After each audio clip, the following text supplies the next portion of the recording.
Hey loves, welcome back to my 12th house. This is ASTROG L, and thanks so much for clicking on this video. I really appreciate you for taking a bit of time out of your day to check it out.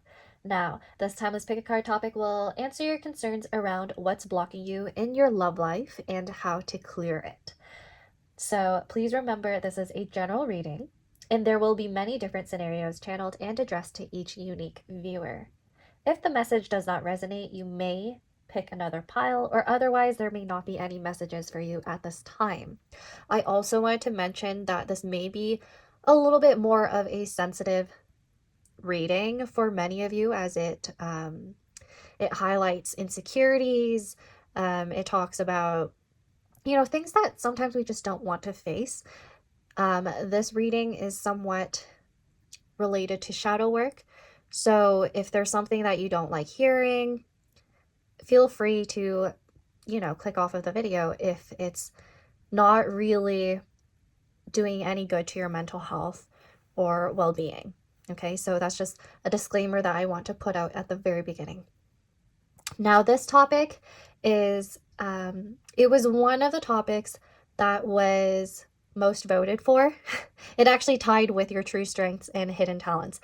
It tied with that topic. I put out, if you're new to this channel, I put out polls nearly every week or every other week. It's a new thing, so I'm sort of trying to figure out the scheduling. But I put out polls so that I could cover topics that you all want to hear from. Okay, I'm trying to cater to all of your wants and needs on this channel. So that's what's going on. Okay, so this is requested by the viewers. Now, I also want to mention, as of right now, as I'm filming on November 26th, I currently have 996 of you subscribed to me. So thank you so much for all of that. So much for supporting me, my videos, my content. I just can't wait to grow with all of you.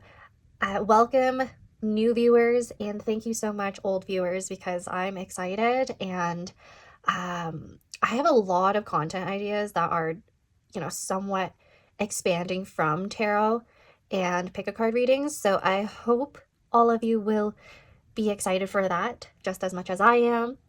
And I am hoping to start talking more about my own paid services. It's always linked in the description box below. I don't always like to outwardly advertise it, because for me, if you feel called to book a reading with me, you're probably gonna seek it out anyways.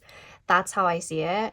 Word of mouth is really important to me too. It's like, if you feel called to me in my readings, I know the accuracy, the messages will come through.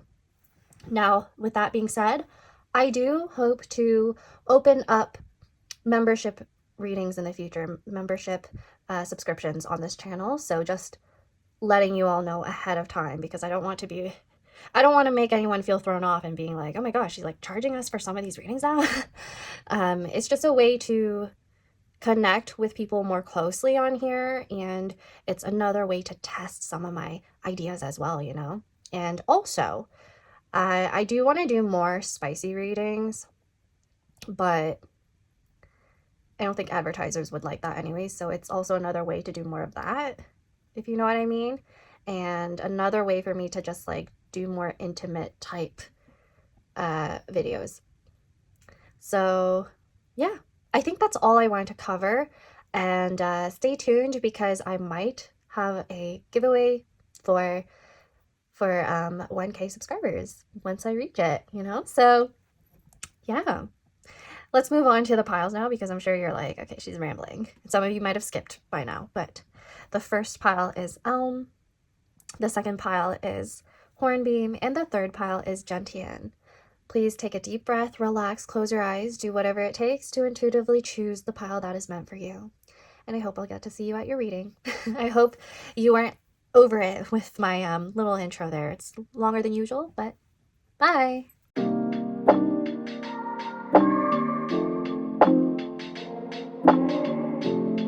Hey there, pile number one, Elm. Welcome to your reading. So we are taking a look at what is blocking you within your love life and how we're going to clear it. So first off, with your Bach Flower Oracle cards, we're going to interpret two, okay? And those are pre-shuffled. Right here, With the number 11, this number may be significant to you, or perhaps if you're watching in the month of November, that's pretty significant, that month in particular. Maybe some of you were born in November, okay? But in terms of what the Bach flower remedy card is referring to here when it comes to what you're dealing with in your love life, this card, Elm, refers to people who are usually capable and responsible, but they occasionally hit a moment of feeling overwhelmed by everything. So you could be somebody who tends to be busy, and that gets in the way of your love life in general. You know, you kind of get lost in your own life, in your own world, because just too many things are happening. And it's preventing you from meeting new people or like taking the time to date. Now, the elm isn't really related to long-term self-doubt. It's more like just temporary. So you feel that type of pressure when it comes to your love life, like here and there, you know. That kind of makes sense because you're probably like busy with your work or your school studies. Take whatever resonates. But your day-to-day kind of prevents you from really sitting there and thinking deeply about what's going on in love. So that happens in your own time, and it makes you feel like you can't really keep up. You can't really keep up with things, especially like in the realm of love. And so Elm right here, usually it's a remedy to restore confidence. It reminds you that you can handle things, a variety of things in your life. You can balance more things in your life, like love, if you really want it and if you want to take the time out to pursue it. Okay? But otherwise, because I know with some of you, like, depending on your career, depending on your job, depending on your schedule, legitimately, it's really hard for you to make time. So this is telling you it's okay to take deep breaths. It's okay to focus more on yourself if that's the case. Like, nobody is shaming you for that. And I do sense that some of you feel guilty for not having time for other people. And it bothers you. Now, let's take a look at your next card. We have Heather. So perhaps someone here is named Heather, or someone really close to you in your life is named Heather. No matter what, I do see there's a message about companionship. Some of you are actually in a sapphic relationship, a lesbian relationship. I see that right here. If that's not the case, perhaps you get advice from other women in your life when it comes to your love life. And it's kind of like they see you, they want to help you with your love life, but at the same time, they don't really know how. Because it could be that you and the other woman in your life are just on different paths when it comes to love. Sometimes you compare yourself to other people is what I'm getting. Now, the number 14 might be significant to someone here. Perhaps you were born on the 14th of a particular month, or you last met somebody significant in 2014. Okay, that's for someone here. I don't think that's for all of you. That was quite a while ago. That's almost a decade. Actually, no, that is a decade ago. A little over it, you know? Okay, so the Heather, though, when talking about Bach remedy flowers, it supports those who feel lonely, uneasy when by themselves. They're very focused on needing connection and attention from other people. And then I do feel like with this card specifically, this is also about somebody who talks a lot. This is what it said in the definition for this particular Bach flower. So it could be that like sometimes you get really excited and you tend to go on about topics that people just don't understand, and then it's hard for you to find the right people to date because there's like this this like misalignment when it comes to your mental capacities, how much you can take when it comes to interacting with people, socializing with people, specifically talking about certain niches. You know, I'm actually kind of feeling like, okay, not to diagnose anybody, so only take this if you're actually like clinically diagnosed. There are people here who might have ADHD, And one of the common traits is the need to, say what's on their mind, because it's like otherwise you're going to lose your train of thought. So some people might not really understand that, or some people that you've dated in the past may have shamed you for that, or just they just couldn't get down with that, because they felt like you were constantly interrupting them when you really weren't. You were just excited, or you were just passionate about things and you wanted to share it, but then the other person ignored you or something. So I feel like for a lot of people here, you went for people who were just not patient enough for you. And that kind of colored your perception of what your worthiness is and what you deserve in a relationship. It's almost like you think you're not going to find somebody who has the same interest in you. In the past, in your relationships, you've only dealt with people who didn't reciprocate your bids of affection. And obviously that leads to resentment. So that's what I'm also sensing. Other people around you who are really close to you, especially women in your life, they may have noticed that as well. And they're like, pile number one, you need to go for somebody who is a lot more thoughtful towards you and listens to you and lets you be passionate and lets you talk a lot about everything that excites you. Because that really shows you that this person cares and they love you. Okay, so another thing about the Heather card is like, this is typically somebody who's like craving reassurance.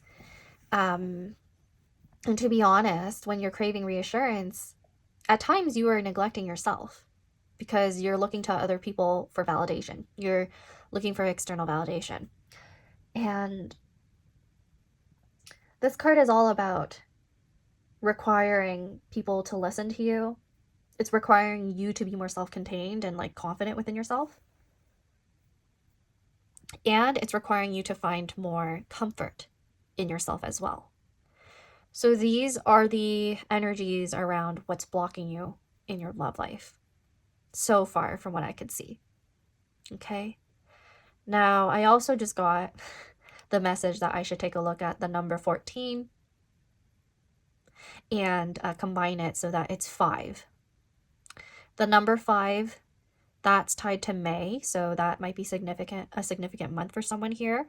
The number 5 also refers to changes. And I just mentioned something about comfort, right? It could be that you've been in relationships with people where at first they did show interest in everything that you enjoyed in your life, like your hobbies, your interests. Like they would pretend that they're interested or that they care about you. They would try to like mold themselves into whatever they thought you would like, is what I'm getting. But then in the relationship, they would all of a sudden change. And then they would show their true colors. So there are times where I feel like you, pile number 1, you are not really seeing the red flags at the very beginning. Like you might have rose-colored glasses on because you're more focused on seeking this person's validation. They're trying to seek your validation, and they're like possibly even love bombing you and not being authentic either. So take whichever message resonates, because I just heard the number 5 was significant because that's related to the 5th house in astrology, which is ruled by Leo, and that is the house of dating. So maybe you've had a lot of like dating experiences, but they didn't necessarily last long, or the people who you were with were a bit more into their ego, So yeah, that's what I'm getting with these oracle cards. Now I'm going to get into your tarot, and then we will be doing some bibliomancy around how you could reframe your own mindset towards love. And we're going to see if there's any advice on how you could clear this blockage. Okay? Okay. I didn't want to like ramble on and on about your flaws, your perceived flaws based off of these oracles. So let's move on with the tarot now. Because I want to see what has happened in your love life and why it's caused you to be closed off or have some issues, when it comes to people in your love life. So let's see. So for pile number 1, please tell me what is blocking them within their own love life. The first card we have is Influencer, the 9 of Rings. I believe that's the 9 of Pentacles in this deck. What is blocking pile number 1 from their love life? Oof. We have First Kiss, Ace of Flutes, Ace of Cups. Interesting. Let's get one more card. Five of Flutes. I fucked up. Sorry, I'm the worst. On the cake right here. I knew it. Okay. 5 of Cups, huh?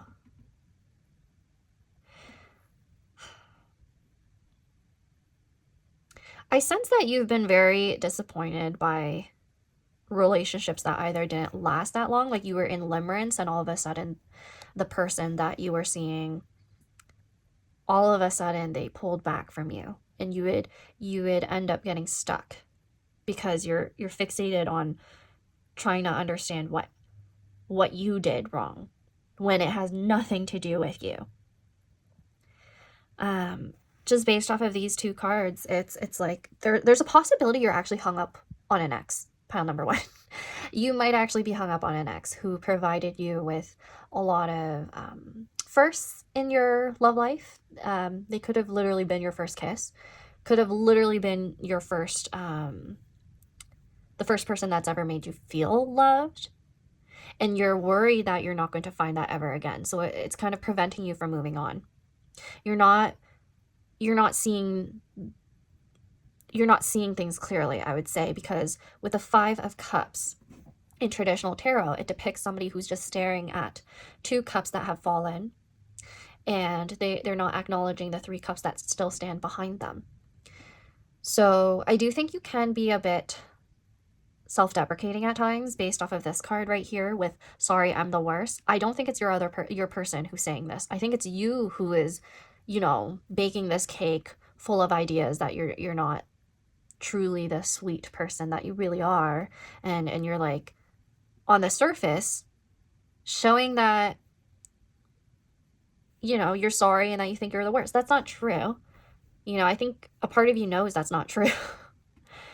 I just genuinely feel like a part of you, you deserve better, but this past person is all you know. Right? This past person is all you know. They were your first. You thought deep down in your heart that they were going to be your forever, but after they showed who they really were to you and what the relationship meant to them, or lack thereof meaning, it was just hard for you to acknowledge it. It was painful. Okay? And now when I see 9 of Pentacles right here, yes, this card usually does have to do with being single and spending more time to yourself, spending more money on yourself, and taking care of yourself more. I think that's where you're at right now, based off of that card. The fact that it's the first one that came out. I also feel like for you, with that card, there's this need to be self-sufficient because you don't ever want to be disappointed ever again.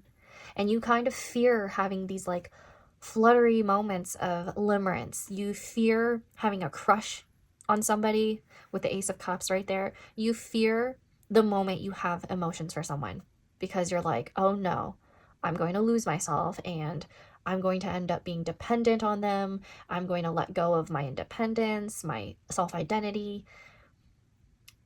I think you're afraid of that. And that's what's blocking you in your love life. It's blocking you from meeting new people or accepting new people. You're a bit emotionally unavailable, I'm going to be honest. Like you'll have crushes here and there, but then as soon as it gets deeper, you might pull back too. Have you ever heard that people who attract emotionally unavailable people, they're like actually unavailable themselves? Trust me, I'm a Libra and I'm air dominant. I'm always like, oh my God, I want love. I want to be with somebody, and I dream about relationships a lot, but as soon as people come close to me or I'm in a connection of some sort, I get scared and I'm like, oh my gosh, they're getting really close to me, and then they're gonna find out who I really am, and then they're gonna leave. They're just gonna leave. Like, you might fixate on that idea, which, by the way, also ties into the mindset of a lot of people who do have ADHD, by the way. So yeah, I'm not going to go into too much when it comes to like clinical diagnoses or definitions, so I will move on from that and let's pull out some other cards, because that is for a therapist, a licensed therapist, to talk about. So if that's something you've been talking about with your own like therapist, other people, then that is confirmation. Okay, please clarify the Nine of Pentacles. That card also refers to what I was saying at the beginning with like reassurance and like validation, external validation. It's almost as if you're like, oh, I want to be in a relationship because it will look good to other people, and that's what other people expect from me. So like, even when you're not ready yet, you're kind of like thinking about it and you feel pressured. Because again, for some of you, I did say you're overly focused on your like career anyways, and you're busy. You're busy getting the bag with this card. And then you're like, oh, but my career is important to me. And then other people are like, yeah, but when are you going to find somebody? And you're just like, oh my gosh, leave me alone. And then they make you feel bad when they bring it up. Okay, so please clarify the Nine of Flutes. We have the Seven of Flutes. That's a Seven of Cups. This is called the Edit in this deck. You have a lot more, like, you have a lot of options, pile number one. A lot of people are interested in you. But specifically in this deck with the Seven of Flutes, with the Edit right here. Yeah, I feel like you cut people off pretty quick. Or you just, like, dismiss people really fast. Huh, okay. Please clarify the Ace of Flutes. Please clarify the Ace of Flutes.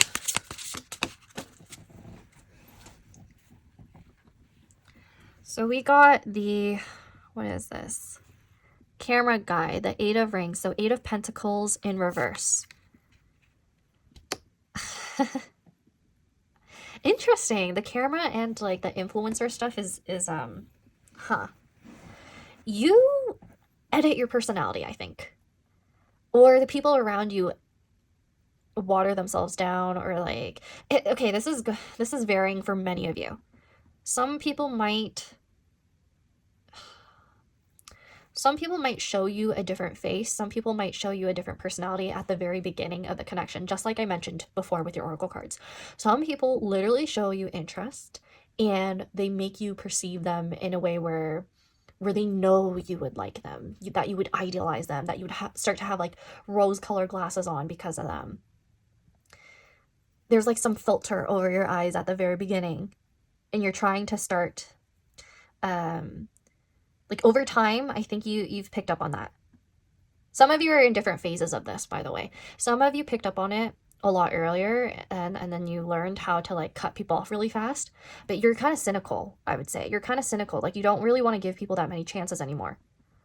Others of you, it's like you really do want to, you want to see the best in other people, and then they end up disappointing you later.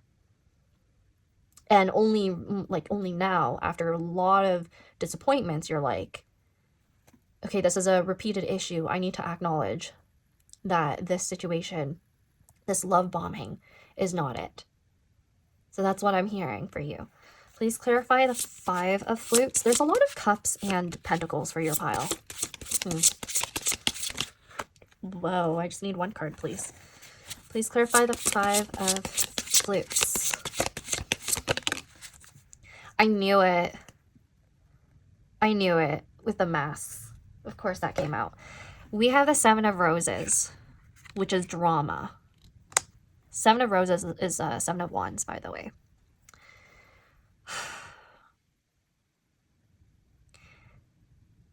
Are some of you legitimately influencers? Do you? If not, you may have overshared on your social media, your relationship. Yeah, you may have overshared. Trust me, I've been there. I've done that. So I could resonate with you, and I understand what your thought process is right now. You might be feeling embarrassed about the fact that you shared so much of your relationship online and you felt like other people might be judging you. You're a little anxious, pile number one, and which explains a lot because my stomach was hurting. You feel as though people might be judging you. You don't want to risk that again. Okay. Which is probably why these cards are coming out, where you feel as though your person that you've dated in the past, some of you are fixated on an ex and how they hurt you. Okay, so you are fixated on the fact that they knew how to show face to your friends and online. They made the relationship look good, but behind the scenes, they were not really truthful or honest or good to you. Which kind of plays into your cynicism now when you're like thinking about dating anybody now. So with drama, there may have literally been drama. Somebody may have literally fucked up, because it's clarifying that card. And when I think about the Heather card and talking too much, somebody may have been gossiping about your relationship. But I am leaning more towards a bit of oversharing in your relationships and not keeping it private. And this may apply to some of you, but the evil eye, that may have played a part in a relationship ending. If not, I see it more as somebody being defensive and also disingenuous. Being someone they're not, showing you they care a lot at the very beginning, and then all of a sudden that's like waning. And then you're kind of blaming yourself at times. Like you're frustrated and you're blaming yourself for even falling for it in the first place. Yeah. Some of you, okay, if this is actually like relevant, it's very niche, this particular message that I'm picking up on. But there's someone here that may have actually worked in film, TV, or theater. And this is a workplace connection, because the Eight of Pentacles right here. Yeah. Okay. And then also I wanted to mention how Eight of Rings or Eight of Pentacles in reverse, that relates to not wanting to repeat things.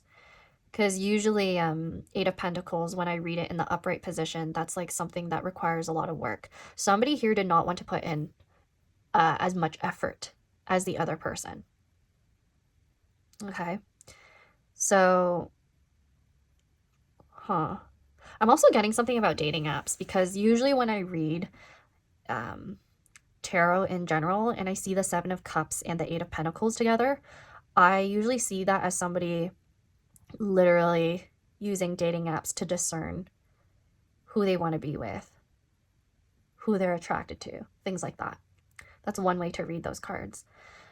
You have a lot of options, pile number one.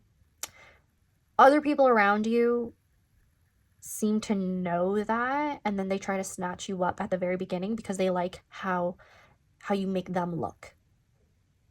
Okay? But their feelings aren't always very honest, like later down in the connection. You know, it's like they don't realize that they're there for the wrong reasons until it's too late. And you don't realize, because it seems like a lot of these people, they like treat you well at the beginning. They might even shower you with compliments or like money, gifts, with the Seven of Cups on top of the Nine of Pentacles. Yeah, they're giving you illusions at the beginning. And then all of a sudden you're like, what the fuck just happened? Why did things change? Okay. So that's the story that I'm getting from your cards. Let's take a look at your Bibliomancy. I'm gonna get messages from two different books that I purchased in the past year and read in the past year to help me with my own healing process when it comes to love. And I hope you find these messages helpful for you too. So let's see how you could clear this blockage. Okay, I'm going to clear this off for you. And then we're going to use die, so 2 dice, to choose the page numbers for you. I think I've only done Bibliomancy on this channel like once or twice. So I definitely have to show you how it's done. So I'm going to get out my mat right here.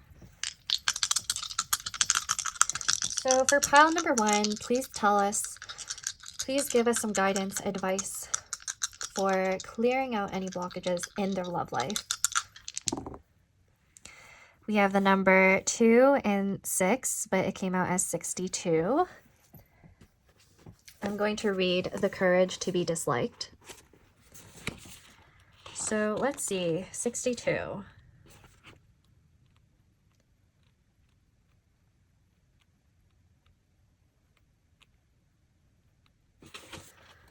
Okay, so I don't think this is fitting in. Okay, it is. We're good. Let's read this page right here. I'll start from the top. Courage to take a single step forward. Who cannot accept the fact that the situation can be changed by making realistic efforts. People who, before even doing anything, simply give up and say things like, I'm not good enough anyway. Or even if I tried, I wouldn't stand a chance. Youth. Well, that's true. There's no doubt about it. If the feeling of inferiority is strong, most people will become negative and say, I'm not good enough anyway, because that's what a feeling of inferiority is. The philosopher says, no, that's not a feeling of inferiority. That's an inferiority complex. Youth, a complex? That's what the feeling of inferiority is, isn't it? The philosopher says, be careful. The way the word complex is used today, it seems to have the same meaning as feeling of inferiority. You hear people saying, I've got a complex about my eyelids, or he's got a complex about his education, that sort of thing. This is an utter misuse of the term. At base, complex refers to an abnormal mental state made up of a complicated group of emotions and ideas and has nothing to do with the feeling of inferiority. For instance, there's Freud's Oedipus complex, which is used in the context of discussing the abnormal attraction of the child to the opposite sex parent. Youth. Yes, the nuances of abnormality are especially strong when it comes to the mother complex and the father complex. Philosopher. For the same reason, then, it's crucial to not mix up feeling of inferiority and inferiority complex and to think about them as clearly separate. Okay. So, interestingly enough, when reading that particular page, some of you may have had issues around self-worth that stemmed from your relationship with your parents. Not saying that there's like that weird Oedipus complex thing going on. I see this as more like your parents may have belittled you and made you feel small in some way or form, and that's why you seek reassurance from other people. But in the same breath, you kind of self-sabotage and you give up searching for love because it's almost as if you feel like you don't deserve it, you're not worthy of it, and you're not good enough, when, you know, deep down that's not true. Let's take a look at the number 62 in the book. I love this version of myself that you brought out. A Memoir of a Broken Heart by Jamin Chang. I bought this book after a breakup and I was annotating it. And because it was so difficult for me to get through, because I didn't want to remind myself of that relationship or deal with it, I gave up. You know, so that might be a message for someone here. Do not give up on healing, the healing process. It's not linear, and you're very strong, whether you realize that or not. So let's take a look at the page number 62 in this book.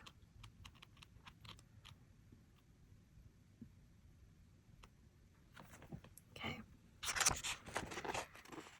Lessons in love to the one I hurt. Okay, so possibly you were the one who fucked up and you're learning from that, but take that only if it resonates. You taught me that loving someone doesn't mean that you have to be with them. You taught me that even with all of my flaws and how fucked up I was back then, I was still lovable. You're one of the kindest, purest souls I've ever met in this world. Thank you for showing me that kindness is a strength. You are the best of us. You taught me how to show compassion to those who hurt us and realize that the ones who are hardest to love sometimes need it the most. Oh, I'm starting to lose my voice. You taught me that there's no such thing as caring too much because I've never met anyone who cares more than you do. You taught me how strong the human heart truly is and how much it hurts to hurt someone you love. But even though all that, how love can truly survive. Oh, is it out of focus? Okay, there we go. You taught me that love is never wasted and that when someone shatters our heart, even when we are broken into a billion pieces, we can understand because that's the power of love. Now more than ever, I understand that you walking away was the greatest act of love you could ever perform. Thank you for being my first love. Interesting. So for pile number 1, a good portion of you, this really was your first love. And that showed up in your reading. And this, the word fucked up also showed up. So if that isn't confirmation, I don't know what is. And I think it's a crazy synchronicity right there. But yeah, that is where I'll end it off for you, pile number 1. If you liked this reading, if it brought you any clarity, some healing even, please let me know in the comment section. And I hope I'll get to see you next time. Take care. Bye.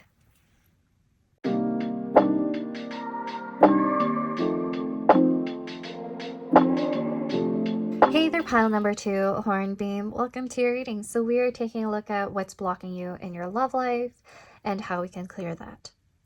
So to start off, we have 2 Bach flower remedy cards to look at in order to see what's really blocking you. But to start off, we have the Hornbeam right here with the number 17. So 17 may be a significant number. You may have met somebody in 2017 who was really significant to you in your love life. Something may have happened in that, like during that time. But otherwise, in numerology, the 17 number would equal to 8. So that would be August. There are times where I do tie the number back to a house in astrology. And in this case, it would be the 8th house ruled by Scorpio. I don't know why, but like when I think about Hornbeam, I'm thinking of the word horny. Like I'm thinking about like lust, you know. So you may possibly be somebody who's often lusted after and not necessarily feeling true love. So that's significant for someone here. And like otherwise though, like this card doesn't actually have to do with lust. It actually is referring to being burnt out mentally. So the Hornbeam is typically about fatigue, and it's about feeling unmotivated. You just feel unmotivated to really care about love, or you sometimes feel like you're just not ready. You don't have the energy. And it's not like physical exhaustion really. It's more like you feel like it's going to take a lot of effort from you having a love life. And it's not because you're lazy. It's not because you're like incapable of love or anything like that. Just the idea of being in a relationship is a bit daunting. It feels heavy to you. You feel like you need a bit of a push or like a real good spark in order for you to even want to pursue anything with anyone. You just haven't found that, you know? I also sense that you're really focused on your day-to-day. So I'm also getting 6th house Virgo stuff going on in this reading. That energy is coming through. Like you're just like, I just gotta go to work. I just gotta do my daily routine. I just have to do all these mundane things. And I don't know if I have time for love. Which, to be honest, is kind of similar to what pile number 1 was going through. But this one is a bit more like, you literally just feel like it's a lot of work. And you just need a bit more balance with rest. You need a bit more rest. You need a bit of balance between work and Yeah. Yeah, you're burnt out. Okay, pile number 1. I don't know. Pile number 2, sorry. I don't know what else to say about this one. So let's take a look at the next one. Sweet chestnut. So some of you may actually be 30 or have turned 30 recently. But if that's not the case, you may have been born on the 30th of a particular month or born in March, because I'm thinking about how in numerology this would be reduced to a 3. Or the 3rd house, that relates to your mind. So that ties into this really well. Your mental clarity when it comes to relationship is just too much for you. But anyways, the sweet chestnut in Bach Flower Remedy Oracle, this card is referring to an emotional breaking point. It's referring to some intense inner pressure. You feel like you need some time to yourself. Like you just don't think you could put in any effort towards taking care of another person, let alone yourself, right? So this one is all about feeling maxed out and needing relief in your life. So sweet chestnut in Bach remedies, this is for extreme inner strain. This is about someone feeling like they're just pushed to their limit, especially mentally and emotionally, and they just don't want to move forward. Now, this is a temporary emotional state, and this is about stress. Things are just weighing on you all at once. I am seeing the 10 of Wands in my mind's eye right now. So that would be a good example of the energy that you are going through when it comes to love. It just feels like way too much responsibility for you. All of a sudden, my shoulders and my back feel a bit strained and like aching. But yeah, you feel trapped and overwhelmed when you think about having to be with someone. You're like, this is a lot, and I'm just not ready for that change yet because I have to readjust my whole entire routine and schedule for you to fit you in. And that's, I can't even fit a lot of other things that I need to do into my own schedule. So that's how you feel. But yeah, love for you right now is a bit too much. You feel intense about it. And right now you're possibly in, to be honest, you might be in a bit of a little limbo within your own life. So that's why you just don't feel like getting into a relationship at all, because you feel like you need to sort some things out in your own personal life. You're genuinely like, I can't give any part of myself to another person because I'm not doing that for myself right now. So that's, if that was you, if this is how, like, what you resonate with, then I will be getting into your tarot for more details, just to see if I could really see the story around why you're feeling so blocked and drained from the idea of being in a relationship. For this particular pile, if I'm being honest, your energy is very, very scattered compared to the first. Which is probably why I'm like stuttering a bit more for this one. But yeah, let's see. For pile number 2, please tell me what is blocking them in their love life. Whoa, okay. So the first card we have is the this is the 9. The 9 of Roses in reverse, meeting parents. Oh gosh. 9 of Wands in reverse. Yeah, you're trying to heal. You're trying to heal and you feel like you can't really progress. Honestly, meeting someone's parents, that is pretty intense. I think that's what your mind goes to when you think about relationships, because you're like, oh no, this is committed and this is too soon for me. Okay, next card, please.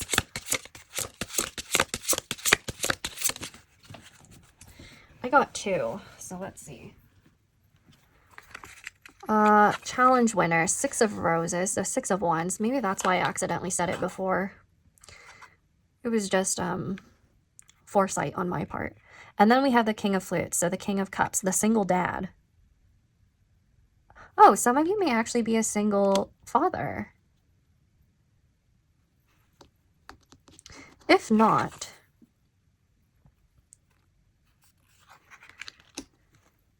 I need one more card, please. Let me see. Why is pile number 2 so blocked from their love life? What's the blockage here? Date card. 2 of Roses, 2 of Wands.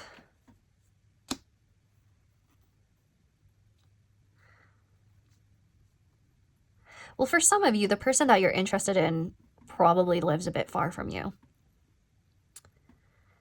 The person that you actually are interested in, either they live far from you, or they live with their parents. And you're like, I'm not going over to their place. I have to meet a bunch of other people in their life that I'm not ready to yet. And so you just don't really want to think about it, or you just don't see yourself moving forward in the connection. Like, you're just not ready yet because it's too serious too soon for you.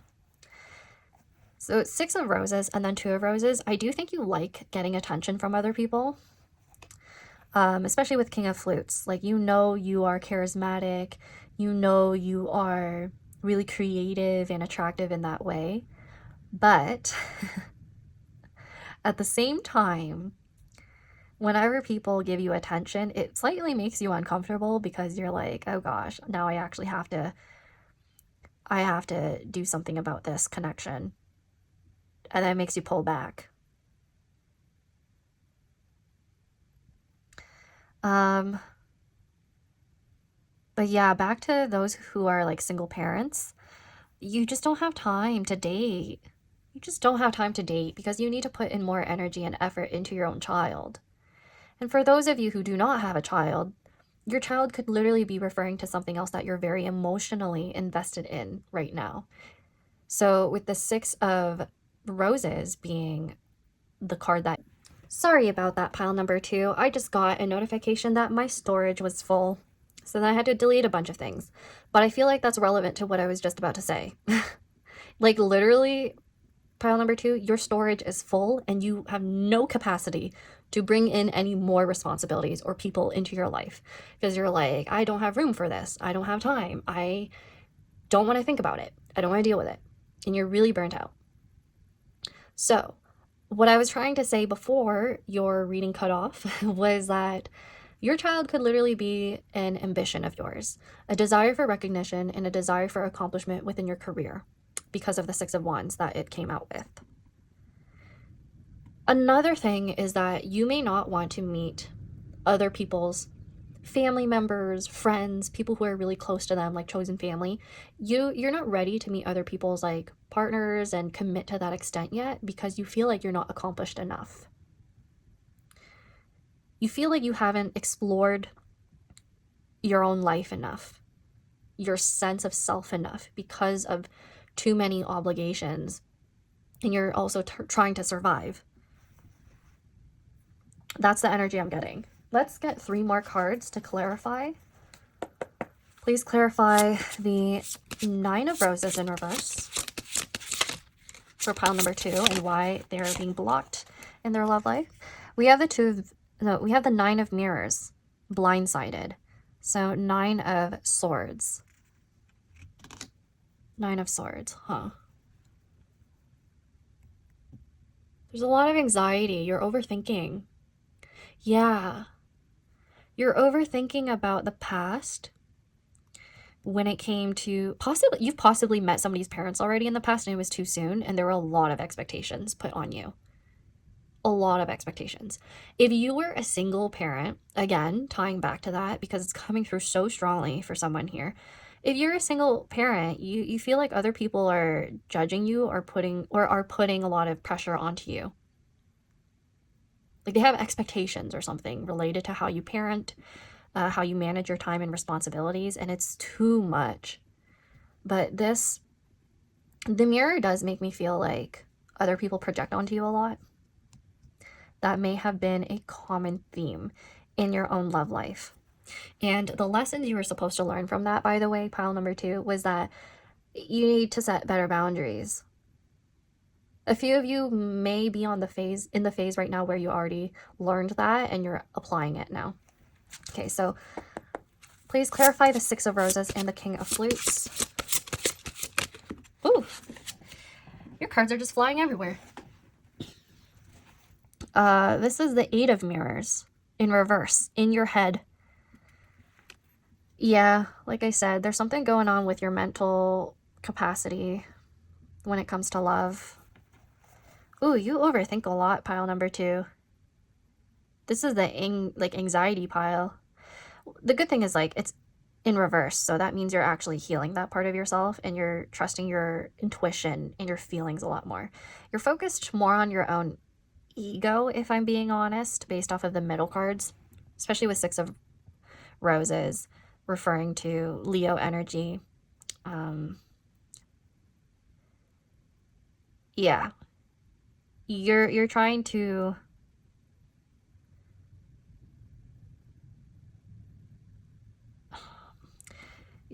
focus on what matters to you. You're prioritizing yourself. You're trying to ignore other people, like you're ignoring the noise from other people and their expectations. Okay. Now, please clarify the 2 of Roses, the date card. What's blocking pile number 2 in their love life? Okay, we got 2 cards. For some reason, your guys just... Oh, we got 3 cards, but I'm just going to take 2. Your guys just want to give you all the details on your love life for some reason. We have the producer plant. Okay, I have to look this up in the guidebook because I don't know which one this is. I've never gotten this card before. And the bomb icon's not really giving me an idea on what this is. Is this a special card for this deck? The producer plant and 7 of flutes, the edit. Yeah, this came out in the last pile. Not in the same position, but it's also giving me the impression that you, pile number 2, have a lot of options in love. 2 of Roses. Some of these people are, they live far from you though. And you might be a little confused and you might be trying to like balance 2 different things. You're at a crossroads, pile number 2, and you're trying to figure out where to go. Whether it be like a focus on career, a focus on like a particular person, who you want to choose between. If there's like an old person versus a new person in your life and you're like balancing the 2. For those of you who are single parents, that makes a lot of sense because you're trying to co-parent probably. Or you're trying to figure out something related to, what is it called again? You're trying to see your schedule in visitations, when it comes to co-parenting.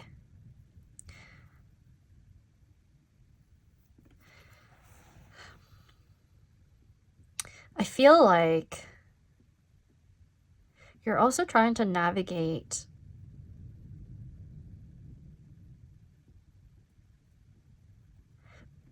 you're trying to navigate who or what's important to you and what you should prioritize at this time. Okay. Yeah, let me take a look at the guidebook because I have no idea what the producer plant is. And coming out with the edit, producers do have a say in what gets edited. So maybe there's somebody in your life who is actually, again, they have a lot of expectations of you and they're kind of giving you input. Oh, it is special to this deck. Okay, let's see. The producer plant. Can you see this? Okay. Something sneaky is afoot, slithering its way into your world, wreaking havoc and planting seeds to rock your peace. Oh gosh. A reminder that we cannot always control things and have them go according to our particular plans. And let's be honest, life would be pretty boring if we always had our way. Others have their own agendas, and there are moments in our lives when we encounter challenging people and scenarios that rattle us. They play a specific role to stir up drama, bring up discomfort, and reveal doubts we have about ourselves. Maybe it's just a test. Do you hold steady in your integrity and remain unshakable in your path to find love? Or do you allow this person or outer circumstance to pull you under into a storm of chaos and fear that has you packing your bags and running home to escape the madness? Either way, It'll be over soon as the slimy critter slinks away. And remember, they never had any real power over you anyway. Keywords are the other, troublemaker, discomfort, integrity, and tests. Okay. Yeah, whenever someone new comes into your life and shows you interest, you're like, nope, goodbye. I think the producer plant is like this little inkling, this seed planted inside of your head that believes everyone is either... Okay, how do I say this? I don't want to say it in a mean way or anything like that. A few of you might think the person who is trying to pursue you is out to get you, and that could be because you've been used before in previous relationships. You've been taken advantage of before. People have drained you of your energy. You've attracted vampires in the past. And so whenever you meet new people and they're trying to pursue you and date you, you're constantly like, nope, this is gonna be the same shit all over again. You're just gonna be trouble. You're just gonna be trouble. You're too much of a liability. Like, that's how you feel. And you're really burnt out by previous relationships turning out that way. So you're trying to cut new ones away before anything happens. Like, you're just so over it, pile number 2. You're over it. And like, even when other people try to give you insight and ideas about this relationship or like future connections, like give you insight about your love life, you just don't want to listen. You're like, no, I'm gonna do what I want. I'm gonna discern things my way. And for some of you, it's literally just based off of intuition, because previously you've ignored your intuition and it always went haywire.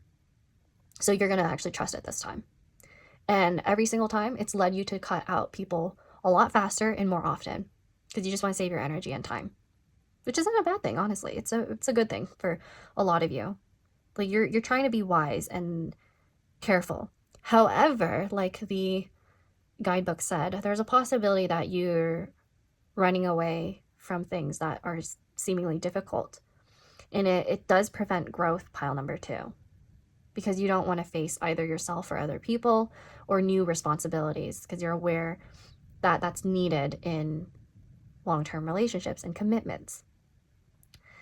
But only take whatever resonates. Like, you don't have to take every single advice or message that I'm sharing, you know, because sometimes it doesn't apply to you, because you might be experiencing hardships that really do get in the way of love, and it's valid.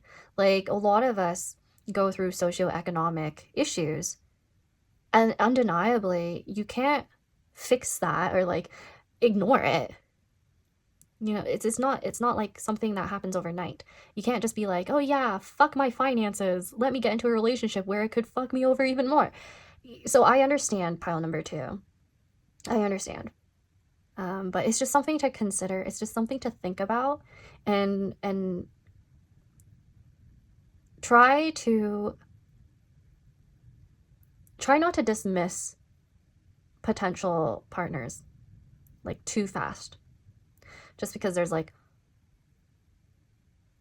1 or 2 things that may have rubbed you the wrong way. Like, I also don't want to tell you to lower your standards either, because I've had plenty of people say that to me, and I'm like, what the heck? No, I deserve to be picky. I agree. I think you do too, pile number 2. But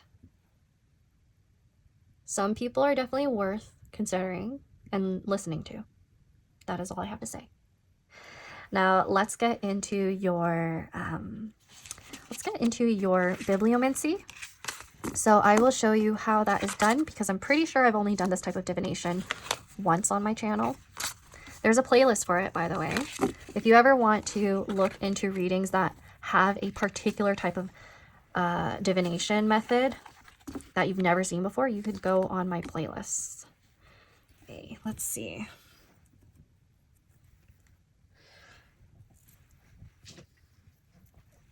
So I'm going to use a pair of die to get us the numbers for the pages that we're going to read from the books. I have 2 books for you.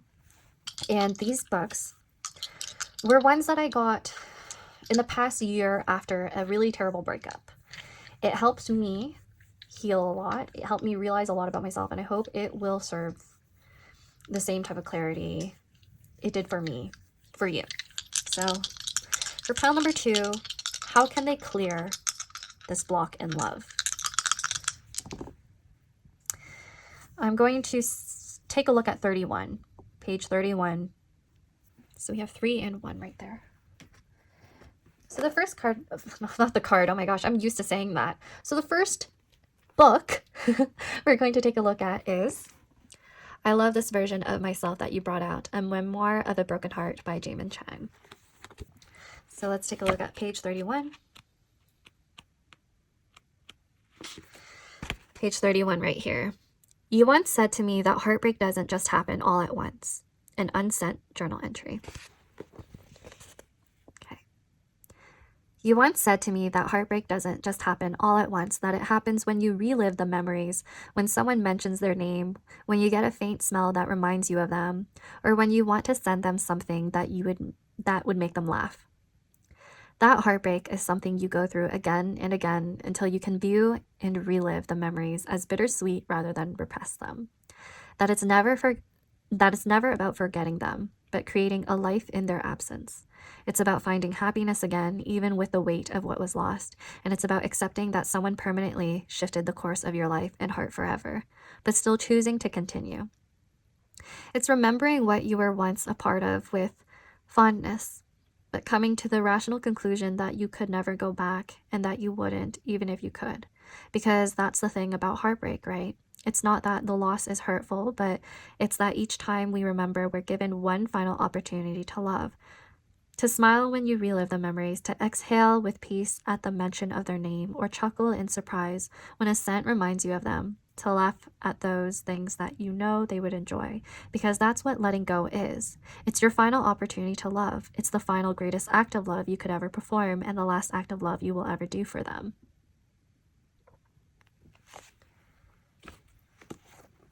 And then we're taking a look at the courage to be disliked.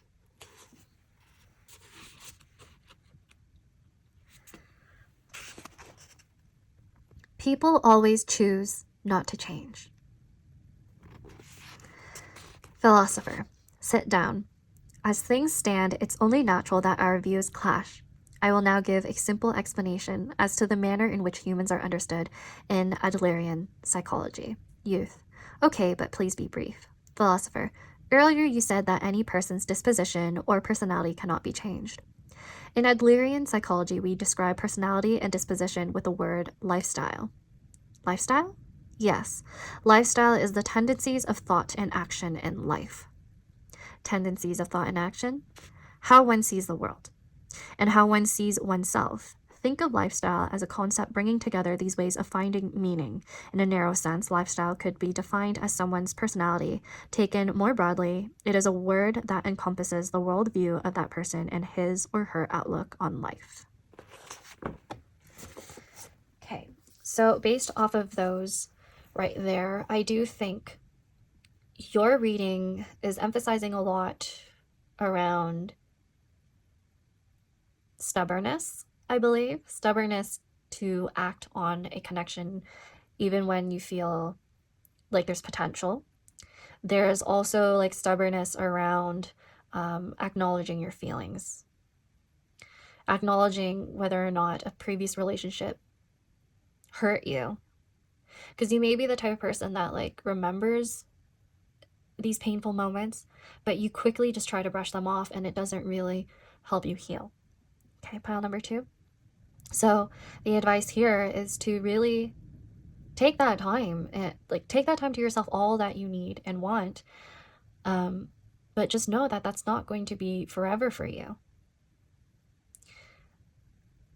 Because you could continue to believe and think that your lifestyle doesn't have room for another person for love. But I suppose what I'm trying to say is at times you just need to like reflect more on whether or not it's something you really want, and that's why you're not, pursuing it, and that's why you're saying these things to yourself, right? Now, That is all I have for you, pile number 2. Please like, subscribe, comment if your reading resonated, if you found some clarity or even a bit of healing in it. And I hope I'll get to see you next time. Bye, and take care.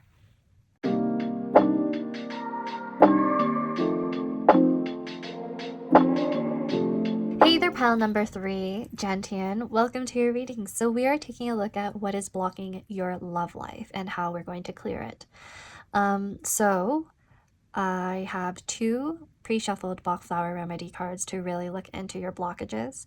And the first card we have here is Gentian with the number 12. Now, the number 12 could be significant for those of you who are, born on the 12th day of a particular month or in December.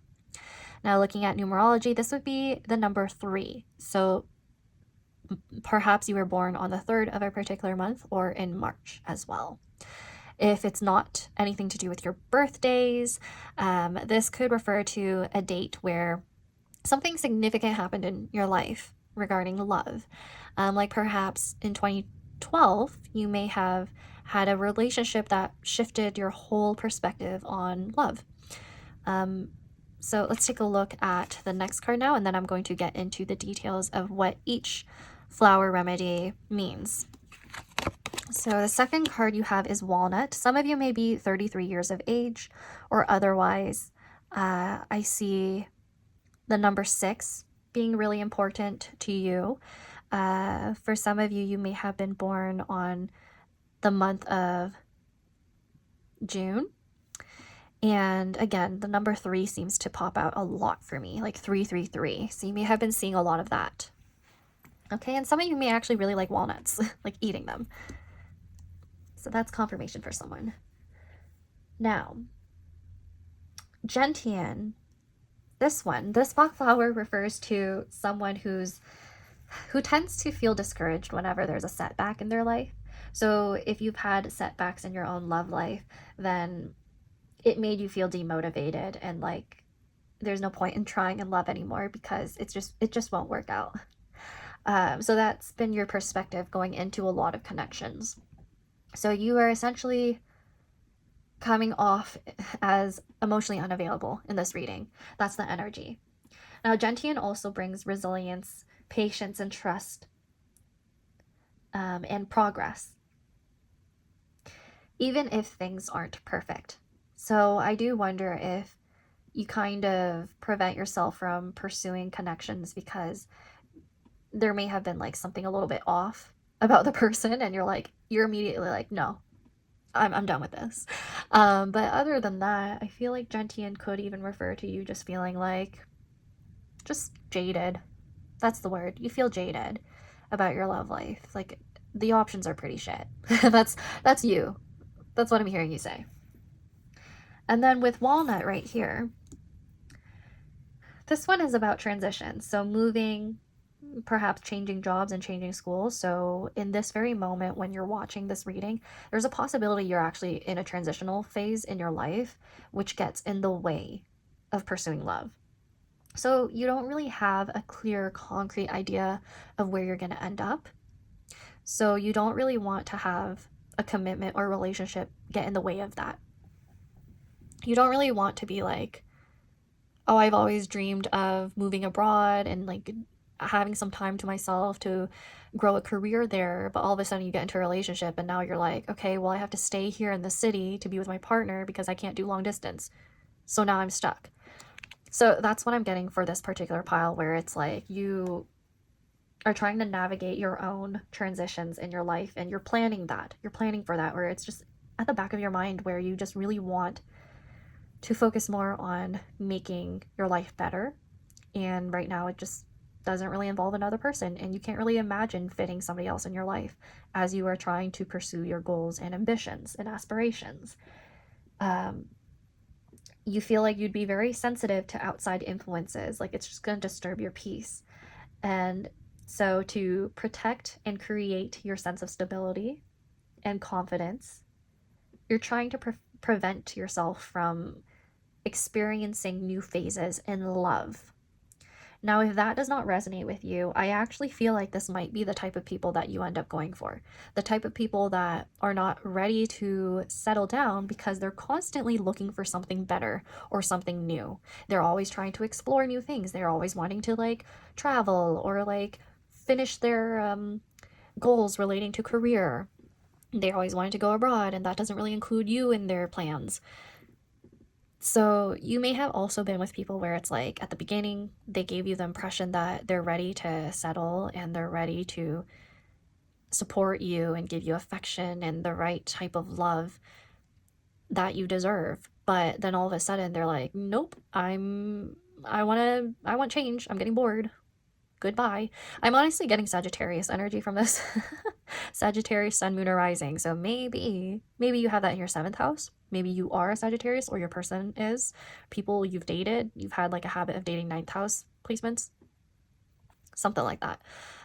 Even 12th house synastry. So that's the energy I'm getting. So if you resonate with that, let's move into your tarot. Okay. The wind has been very feisty during this whole entire video. So if you hear that in the background, I'm very sorry. But let's get into your reading. So for pile number 3, what is blocking their love life? Please give me some details. Provide me with the story of their love life right now so that I can see why they are blocked in their love life. Oh wow. Okay. First card is the Lovers in reverse. Okay. There may have been a connection in the past that was unfinished or like unfulfilled. Kind of like star-crossed lovers for some of you. If not, it's like... Okay, I need more cards before I say anything else.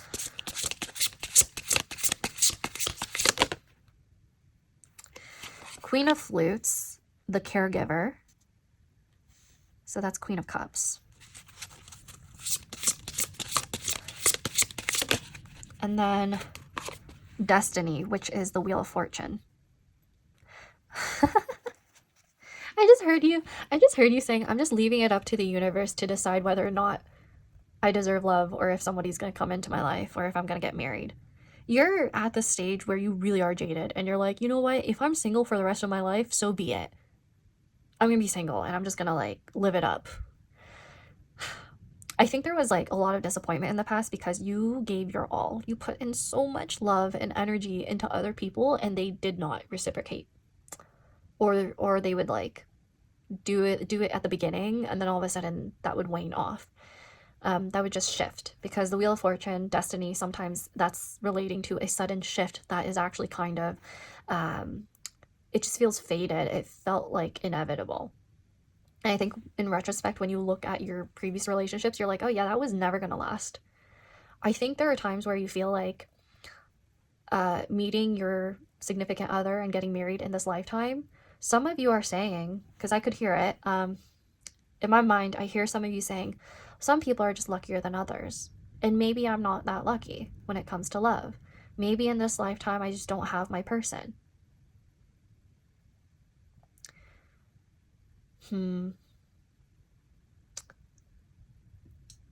Yeah, okay. So please clarify the Lovers in reverse.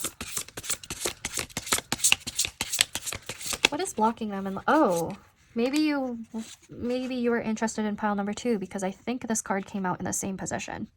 So we have 9 of Mirrors and Blindsided. 9 of Swords. This is clarifying the Lovers in reverse. 9 of Mirrors, 9 of Swords, that's referring to anxiety, overthinking. But I feel like in this, it's about, in this deck, clarifying the Lovers in reverse. I think some of you found out something about your previous partner. Or like, some of you may have gotten cheated on before. Like, very unlucky. Very unlucky. Something relating to that. Please clarify the Queen of Flutes. I'm taking it in reverse. The Moon in reverse. Yeah, okay, I knew it. I knew it before it came out. Oh my gosh. You were lied to in the past. Like, there was someone in the past where you actually believed was the one. You thought you were going to get married to them. And then it was revealed to you that they did something. Or they didn't care about you as much as you cared about them. And they could have just stayed with you because they knew you were very affectionate and loving. And that's what they needed at the time. I think for a lot of you in this pile, you know that your immense love and affection cannot be replaced. You actually do know your worth to an extent. Like, I could see that. You know your worth. That's why you're so jaded about other people, because you're like, okay, well, if you can't see value in me and you can't see that I'm pouring all of this into you, then there's no point. I think some of you are really sad and disappointed, though, and sometimes you think a lot about how mistreated you've been, and you also feel disheartened about how terrible your love life is, or how terrible the options are out there. Like, for you, I really feel like you have experienced a lot of lies and deception in the past, and you've constantly felt like taken advantage of, and you're like, these people are constantly lying, they don't have a lot of integrity, they gaslight you as if you can't figure things out yourself. I feel like this is a pile where you're like very intuitive. You just know things. But with the Destiny card, I really feel like you're meant to learn a lot of lessons relating to love. So you might have your lunar nodes in Libra. I do too, by the way. I literally have a Sun North node in Libra and Chiron there. So I think that's why it's really easy for me to talk about love on this channel, or a lot of you connect to those readings in particular. And then just a fun fact, but this channel's natal chart has a stellium in the 7th. So I'm never surprised when a lot of you want to hear about love, but sometimes it can be very disappointing. Sometimes it could be very triggering as well. And sometimes you just want to like run away from it and hide. That's how I feel too, you know. Please clarify Destiny now. That's too many cards. Please just give me, you know, at most 2. Please clarify Destiny. Ooh, that was aggressive. We have Keep It Chill. Number 14. Which one is that again? Let me take a look at the guidebook. Not me forgetting the numbers of my major arcana, but look at these rose-colored glasses. I swear you had rose-colored glasses at the very beginning of a relationship, and then it was just revealed to you that they were like cheating or lying about something. And then you were like, I have no trust in you anymore. Okay. Keep it chill. Okay, let's see. Remaining grounded while being able to go with the flow is key to breezing through the process of your journey. Remember that you're here for the right reasons. Let the drama roll off your back and choose your tattletale battles wisely by listening to your heart and keeping it as chill as the cucumber that garnishes your refreshing ice-cold cocktail. Balance, centering, and staying in your lane.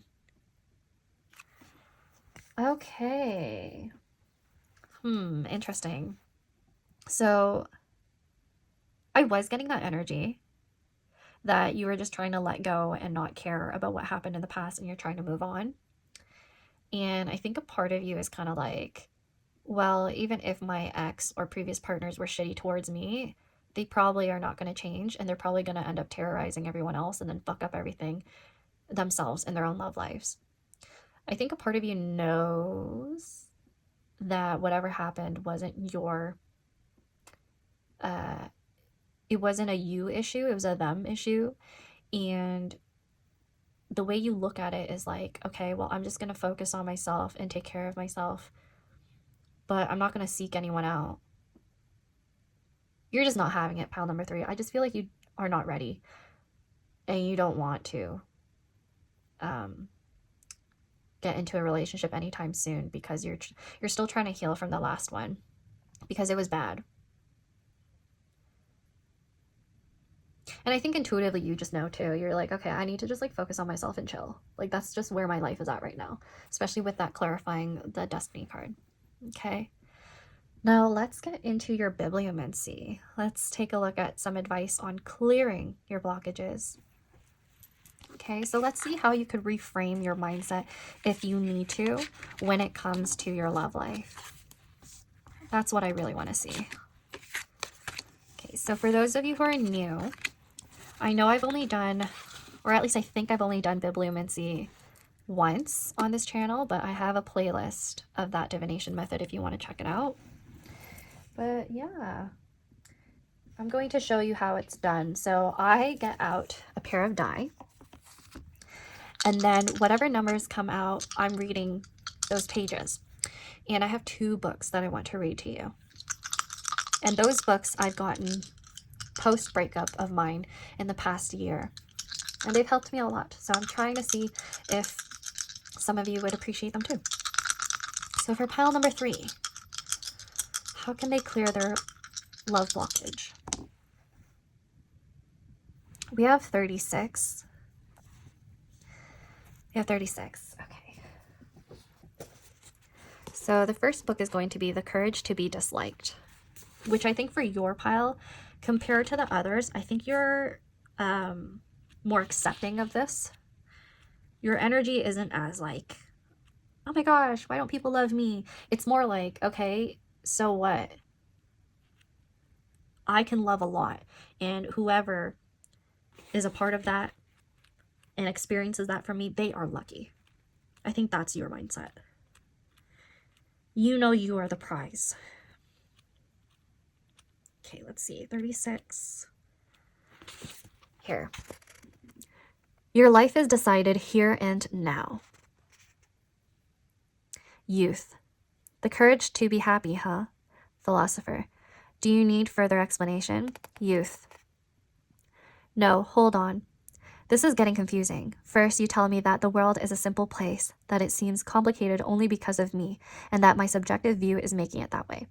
And also that life seems complicated just because I make it complicated, all of which is what makes it difficult for me to live happily. Then you say that one should take the stance of teleology, as opposed to Freudian etiology. That one must not search for causes in one's past and should deny trauma. You say that people act to achieve some goal or other, instead of being creatures who are driven by causes in their past, right? Philosopher says yes. Youth. Furthermore, as the major premise of teleology, you say that people can change, that people are always selecting their own lifestyles. Philosopher says that is correct. Okay. So, with this particular page, I do feel like it does kind of connect to pile number 2's reading. So I do think some of you may have wanted to watch that one.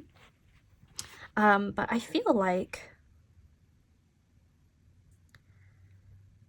the part I'm really drawn to is you say that people act to achieve some goal or other instead of being creatures who are driven by causes in their past. I think that's why for this particular pile, you are more likely to move on a lot faster than the others. And that's why I saw in your future position with the destiny card, as well as what was it? It was the keep it chill card. Yeah, I feel like you have higher aspirations in your life that you are more focused on right now and trying to pursue rather than love, which isn't necessarily a bad blockage then, is it? It's just you're more focused on yourself and you're trying to be level-headed. And you're trying not to be driven by your past experiences and how bad they were. It's just you're taking a period of rest and you're pausing. So this one I do see being a bit more like you're just letting things flow and you're letting the universe help you out behind the scenes. You're not forcing anything. Okay, let's take a look at, I love this version of myself that you brought out. A Memoir of a Broken Heart by Jamin Cheng. 36, let's see. Okay, I actually have to read the part on 35 because I found it to be really interesting. Yeah, let's read both because you might be interested in that.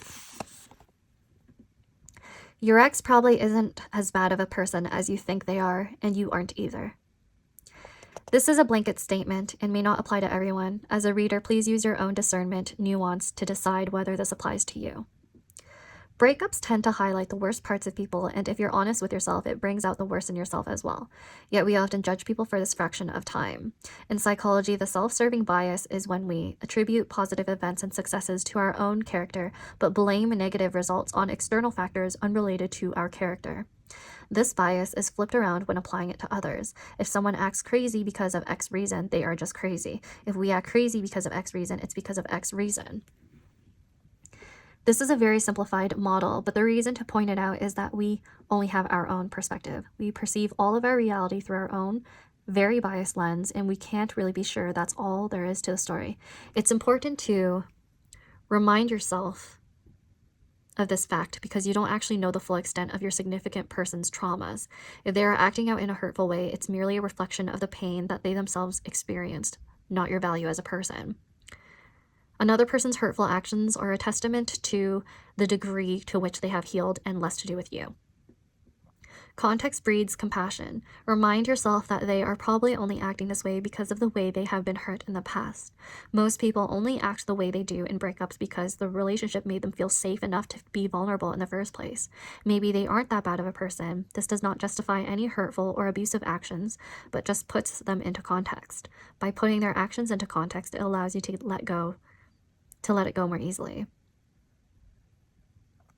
This is their first time living as well. They are figuring it out too, understanding that they are probably just figuring it out. Trying to be human and trying to avoid as much pain as possible allows you to stop taking any hurtful words or actions personally. If a child throws a tantrum, it has nothing to do with the parent most of the time, and more to do with the child.